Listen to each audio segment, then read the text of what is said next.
Assalamualaikum warahmatullahi wabarakatuh. Saya Salsa Nabila Noviana dari program Studi Kimia. Pada video kali ini saya akan menjawab soal ujian tengah semester untuk mata kuliah sejarah peradaban Islam. Langsung saja pada soal yang pertama.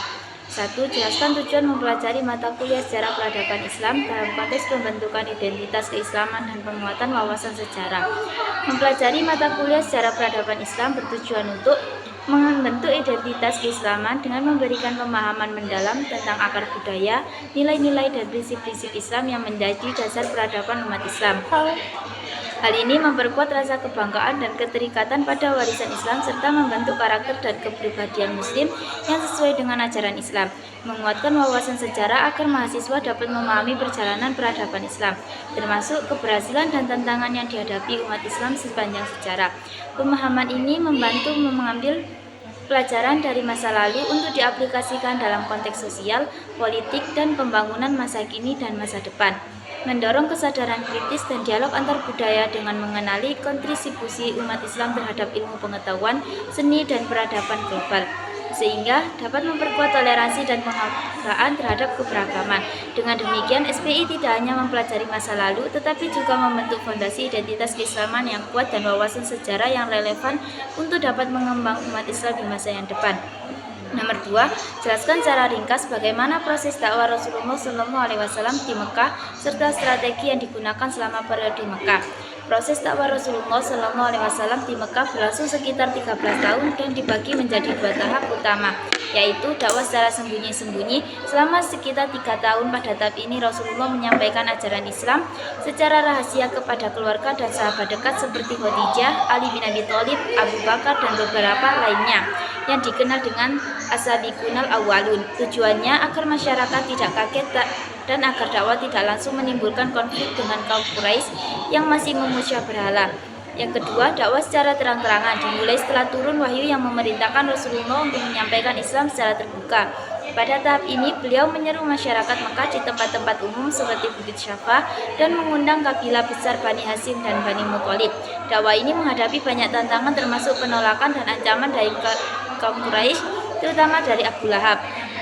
Strategi dakwah utama di Mekah memulai dakwah secara sembunyi-sembunyi untuk dapat membangun dasar keimanan dan menghindari penolakan keras. Setelah kekuatan awal terbentuk, berdakwah secara terbuka dengan menyampaikan ajaran tauhid dan menolak penyembahan berhala, mengajak kerabat dan kabilah terdekat terlebih dahulu sebagai langkah awal dalam dakwah terbuka, menggunakan tempat strategis seperti Bukit Syafa untuk menyebarkan pesan Islam kepada masyarakat luas. Dengan strategi ini, Rasulullah berhasil membangun komunitas Muslim pertama meski menghadapi banyaknya rintangan di Mekah.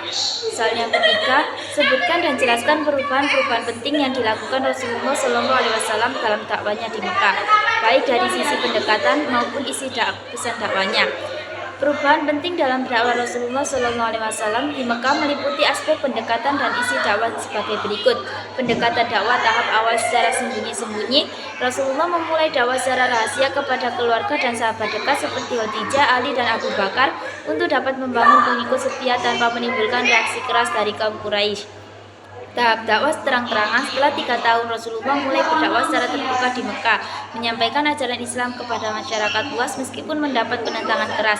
Strategi bertahap ini, pendekatan ini dilakukan karena kondisi masyarakat Mekah yang masih kuat dengan tradisi penyembahan berhala dan sistem sosial yang tidak adil, sehingga dakwah harus dilakukan dengan hati-hati dan bertahap.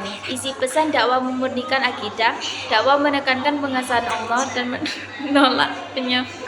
Rasulullah mengajak masyarakat meninggalkan kemaksiatan, kejahatan, dan kebiasaan buruk seperti penguburan anak perempuan hidup-hidup, peperangan antar suku, dan ketidaksosial, pembebasan kaum tertindas. Dakwah juga menyoroti keadilan sosial dan membela kaum lemah yang tertindas dalam masyarakat Mekah.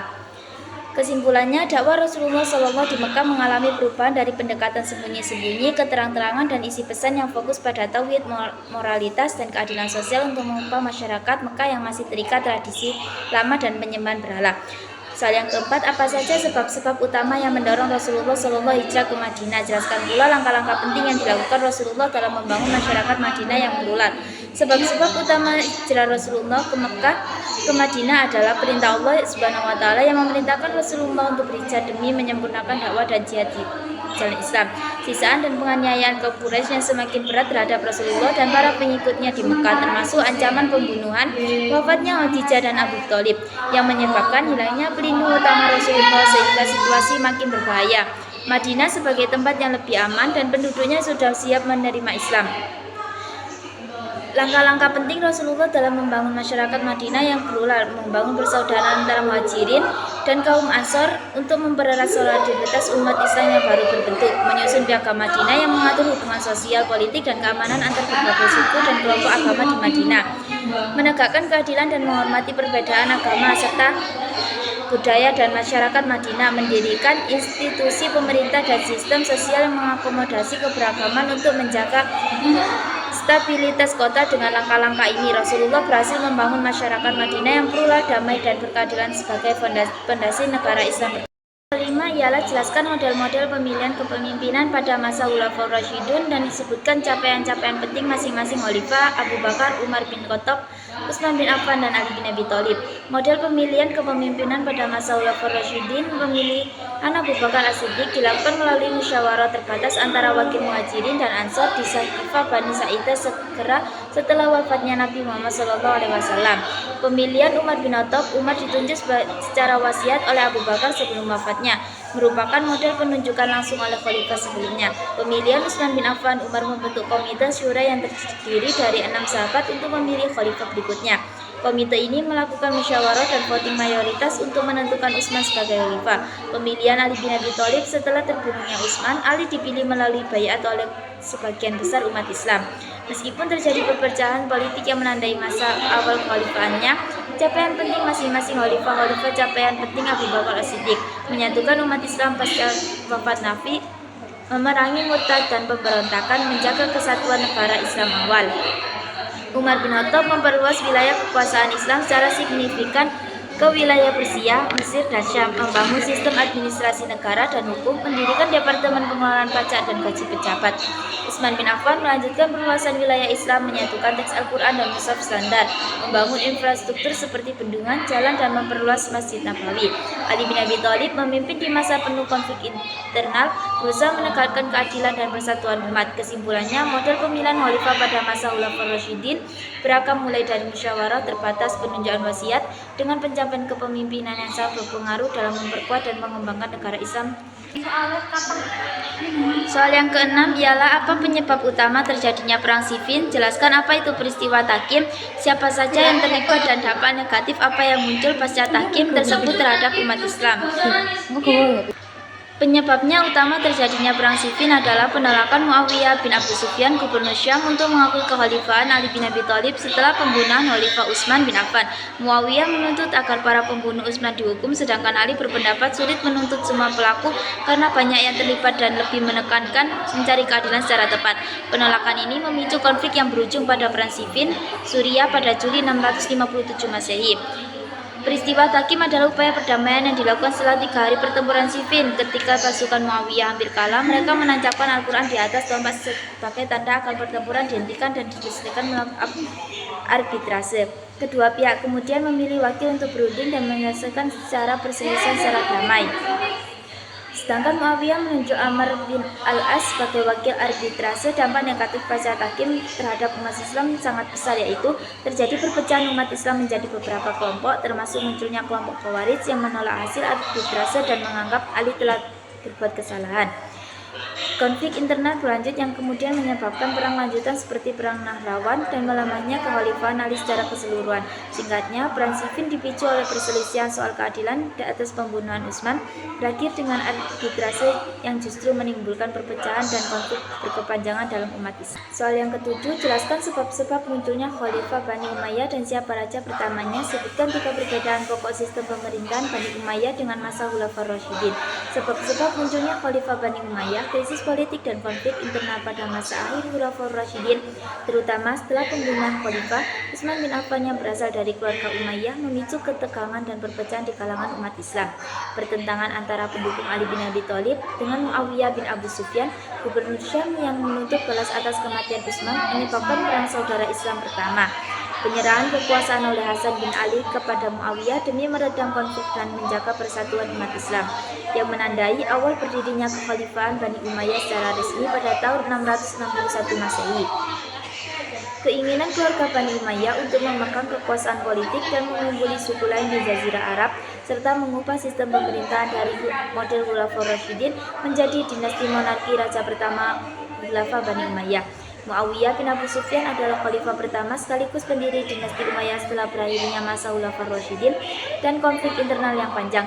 Tiga perbedaan pokok sistem pemerintahan Bani Umayyah dengan masa Khulafaur Rasyidin, yaitu aspek masa Khulafaur Rasyidin, masa Bani Umayyah, sistem pemilihan khalifah, pemilihan melalui musyawarah, baiat dan syura, pewarisan kekuasaan secara turun-temurun. Sistem khalifah yang lebih demokratis dan konsultatif, monarki absolut dengan kekuasaan sentral oleh keluarga Umayyah, basis kekuasaan berpusat pada Madinah dan komunitas muslim awal berpusat di Damaskus dengan basis kekuatan militer dan administrasi yang kuat di wilayah luas kekhalifahan, pengelolaan negara lebih sederhana, mengutamakan syura dan keadilan, pembentukan birokrasi pemerintah yang lebih kompleks dan terorganisir. Kesimpulannya, soal yang ke-8, pada masa pemerintahan siapa Khalifah Bani Umayyah mencapai masa keemasannya? Sebutkan minimal 3 capaian penting dalam bidang politik, administrasi, dan ekspansi wilayah. Khalifah Bani Umayyah mencapai masa keemasannya pada masa pemerintahan Khalifah Ali bin Walid bin Abdul Malik pada tahun 705 sampai 715 Masehi. 3 capaian penting pada masa Al-Walid bin Abdul Malik dalam bidang politik ialah pemerintahan yang stabil dan damai tanpa pemberontakan besar, serta perhatian pada kesejahteraan rakyat termasuk program sosial seperti jaminan kesehatan bagi anak yatim dan penyandang disabilitas. Pada bidang administrasi, peningkatan infrastruktur dan pembangunan fasilitas umum termasuk renovasi besar Masjid Umayyah di Damaskus dan Masjid Nabawi.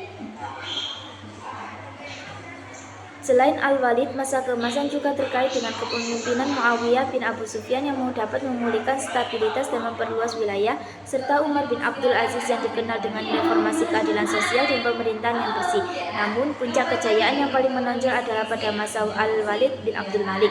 Soal yang ke-9 ialah sebutkan dan jelaskan faktor-faktor yang menyebabkan keruntuhan Khalifah Bani Umayyah. Jelaskan pula peran oposisi politik dalam proses keruntuhan tersebut. Faktor-faktor penyebab keruntuhan Khilafah Bani Umayyah, perang saudara internal antara anggota keluarga Bani Umayyah sendiri, seperti perebutan kekuasaan antara Yazid II dan Yazid III, Ibrahim bin Walid dan Marwan II yang melemahkan kekuasaan pusat. Konflik kesukuan antara kelompok Qais atau Arab Utara dan Yaman atau Arab Selatan yang dapat memicu pertentangan dan perpecahan sosial politik dalam kekhalifahan. Diskriminasi terhadap kaum Manawi yang tidak terdapat perlakuan setara tetapi dikenakan pajak jizyah dan sulit mendapatkan jabatan tinggi. Gaya hidup mewah dan boros pada Khalifah Bani Umayyah yang menguras keuangan negara dan menurunkan moral penguasa sehingga kehilangan dukungan rakyat. Sebelumnya, sehingga memicu konflik dalam keluarga istana, munculnya keluarga oposisi dan pemberontakan terutama dari kelompok Syiah, kaum Manawi dan terutama gerakan Bani Abbasiyah yang didukung oleh Bani Hashim dan kelompok yang merasa terpinggirkan. Pemberontakan di berbagai provinsi yang melemahkan kontrol pusat sehingga kekuasaan Bani Umayyah semakin terkikis dan akhirnya runtuh setelah kekalahan Marwan bin Muhammad dalam perang Zab pada tahun 750 Masehi. Dalam singkatnya, keruntuhan Khilafah Bani Umayyah disebabkan oleh kombinasi konflik internal, kesukuan, diskriminasi sosial, gaya hidup boros penguasa, dan tekanan oposisi politik yang terorganisir, terutama dari gerakan Abbasiyah yang akhirnya menggulingkan kekuasaan mereka. Soal yang ke-10, jelaskan sebab-sebab lahirnya Khilafah Bani Abbasiyah, siapa khalifah pertamanya, dan sebutkan capaian-capaian penting yang diperoleh Bani Abbasiyah dalam bidang ilmu pengetahuan, ekonomi, dan kebudayaan. Apa saja sebab-sebab keruntuhannya, sebab-sebab lahirnya Khilafah Bani Abbasiyah, krisis dan keruntuhan Bani Umayyah, akibat konflik internal, korupsi, diskriminasi terhadap kaum Mawali, serta pemberontakan berbagai kelompok seperti Syiah dan Khawarij yang menolak monopoli kekuasaan oleh Bani Umayyah. Gerakan revolusi Bani Abbasiyah yang mengklaim hak kekhalifahan dari garis keturunan paman Nabi Muhammad SAW, Al-Abbas, dengan dukungan luas dari kelompok yang merasa dirugikan, termasuk Mawali dan pendukung Ali. Ketidakpuasan umat Islam terhadap sistem pemerintahan Umayyah yang dianggap sekuler, nepotis, dan tidak adil dapat memicu strategi politik dan propaganda yang efektif oleh tokoh seperti Abu Muslim Al-Khurasani di wilayah Khurasan yang menjadi basis perlawanan dan pusat revolusi. Penurunan legitimasi politik dan moral Bani Umayyah setelah perang saudara dan pemerintahan yang lemah di masa akhir mereka. Khalifah pertama Bani Abbasiyah, Abdullah As-Saffah, adalah pendiri sekaligus khalifah pertama dari Bani Abbasiyah yang memproklamasikan berdirinya dinasti ini pada tahun 750 Masehi. Setelah berhasil menggulingkan Bani Umayyah, pencapaian penting Bani Abbasiyah dalam bidang ilmu pengetahuan, pendiri Baitul Hikmah di Baghdad sebagai pusat penerjemah dan pengembangan ilmu pengetahuan dari berbagai peradaban seperti Yunani, Persia, dan India. Kemajuan dalam matematika, astronomi, kedokteran, dan filsafat yang menjadikan Baghdad pusat intelektual dunia pada masa itu. Pada bidang ekonomi, pengembangan sistem perpajakan dan administrasi ekonomi yang lebih terorganisir, kemajuan perdagangan internasional dengan jalur sutra dan laut yang menghubungkan dunia Islam dengan Asia, Afrika, dan Eropa, pembangunan infrastruktur seperti kanal, jalan, dan pasar yang mendukung aktivitasnya ekonomi. Dalam bidang kebudayaan, perpaduan budaya Arab, Persia, dan berbagai budaya lain yang menghasilkan seni, arsitektur, sastra, dan musik yang maju. Kota Baghdad menjadi pusat budaya dan seni dengan kehidupan intelektual dan sosial yang dinamis. Sebab-sebab keruntuhan Khalifah Bani Abbasiyah, pemberontakan, dan perpecahan internal akibat munculnya dinasti-dinasti lokal yang otonom seperti Aghlabiyah, Tarihiyah, dan lain-lain yang melemahkan kekuasaan pusat. Kemunduran ekonomi dikarenakan korupsi, pajak yang berat, dan konflik yang mengganggu perdagangan. Serangan bangsa Mongol yang menghancurkan Baghdad pada tahun 1258 Masehi menandai runtuhnya kekhalifahan Abbasiyah secara politik, krisis politik dan militer termasuk perebutan kekuasaan, lemahnya penguasa dan ketergantungan pada tentara bayaran yang tidak setia, pengaruh politik luar yang fragmentasi wilayah yang membuat kekhalifahan kehilangan kontrol atas wilayah luasnya. Dapat disimpulkan bahwasannya khilafah Bani Abbasiyah lahir dari revolusi melawan Bani Umayyah yang korup dan diskriminatif dipimpin Abu Abbas As-Saffah mencapai puncak kejayaan dalam ilmu pengetahuan, ekonomi, dan kebudayaan. Namun akhirnya runtuh akibat konflik internal, kemunduran ekonomi, dan serangan Mongol.